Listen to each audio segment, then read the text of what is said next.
So this is the strange way that I've decided to use my Apple ImageWriter II as a printer for my Altair-Duino there in the back.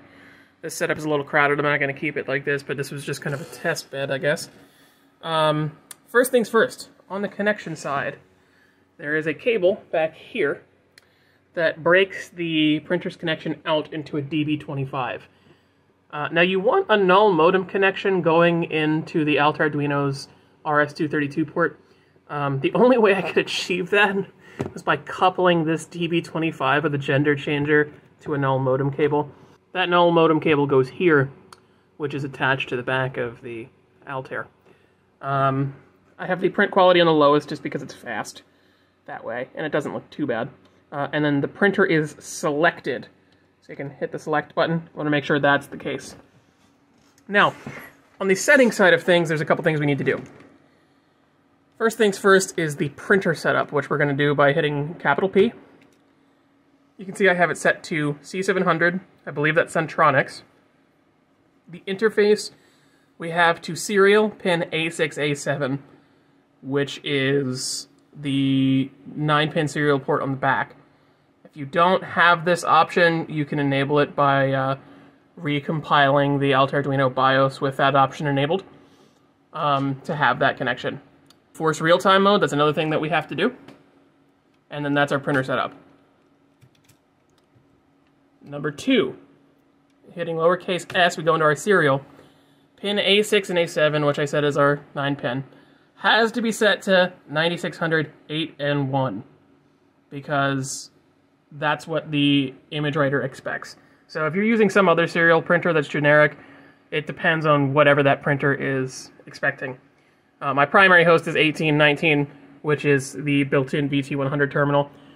You can't use a regular terminal with this printer. That's the only really downside, because how's that printer going to connect when you have this thing connecting where it would go? So that's our serial settings. And then finally, interrupts by hitting capital I.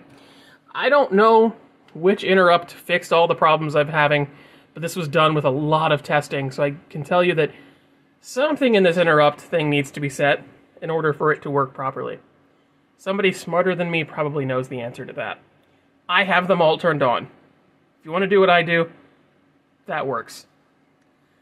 But that's what we need.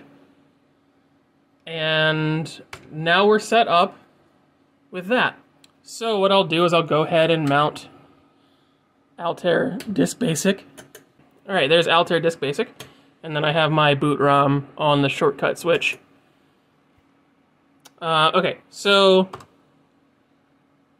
my line printer is going to be C. Oops, got to be capital.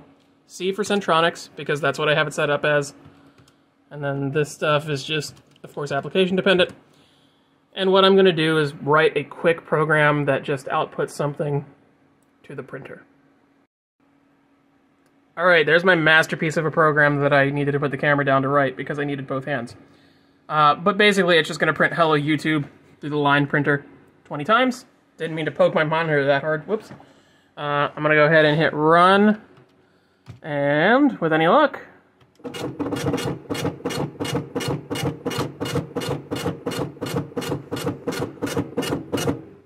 there it is. For some reason it had a memory size prompt up there.